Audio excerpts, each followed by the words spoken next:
علپ ارسلان تھا ملک شاہ کا والد، بڑے عبرت کا قصہ اس لیے سنا، ملک شاہ کا والد تھا۔ تو وہ جا رہا تھا چین فتح کرنے، چین۔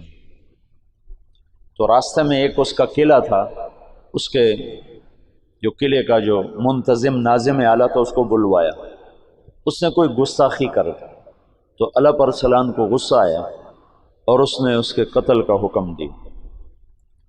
تو وہ آگے کہنے لگا ارے مخنث، میں ایسے ہی قتل کر دیا جاؤں گا؟ تو علپ ارسلان کو اور غصہ چڑھا تو اس نے جلاد کو ہٹا دیا اور خود تیر کمان اٹھا کے اس کو تیر مارا، ایسے سامنے کھڑا ہوگا۔ تقدیر اللہ کی غالب تھی، علپ ارسلان اس وقت تمام ترکوں میں سب سے نشانے باز تیر انداز شمار ہوتا تھا تمام، اور اس سامنے کھڑے پر تیر خطا چلا گیا۔ تو اس کو غصہ چڑھا، اس نے اپنا تلوار نکالی اور آگے بڑھا خود قتل کرنے کے لیے۔ تو اپنے ہی جو اس نے شاہی عبا ہوتی ہے اس میں اس کا پاؤں اٹک گیا، تو اس سے وہ گر کے اس کے سامنے جا پڑا۔ تو اس نے وہاں سے چھلانگ لگا، خنجر نکال کر سیدھا اس کے دل میں اتار دیا۔ بعد میں وہ تو قتل ہو گیا، تو اس کو اٹھا کے بستر پہ ڈالا گیا۔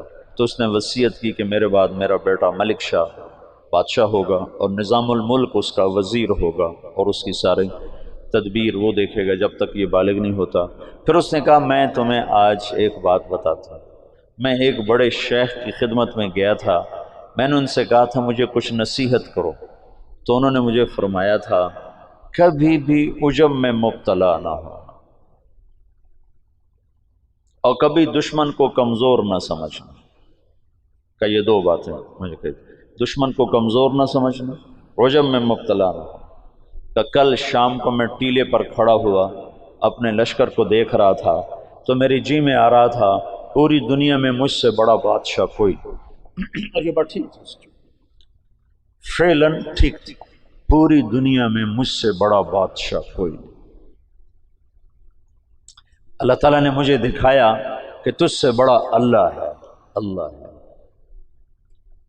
اور اس قلعے کے ناظم کو میں نے حقیر چیونٹی کی طرح سمجھا اور خود اس کو اٹھ کے مارنے کو دوڑا، تو اللہ نے مجھے اسی کے ہاتھوں مروا کے دکھا دیا کہ طاقت اللہ کے ہاتھ، تو میں نے اسے حقیر جانا، ادھر میں عجب میں مبتلا ہوا۔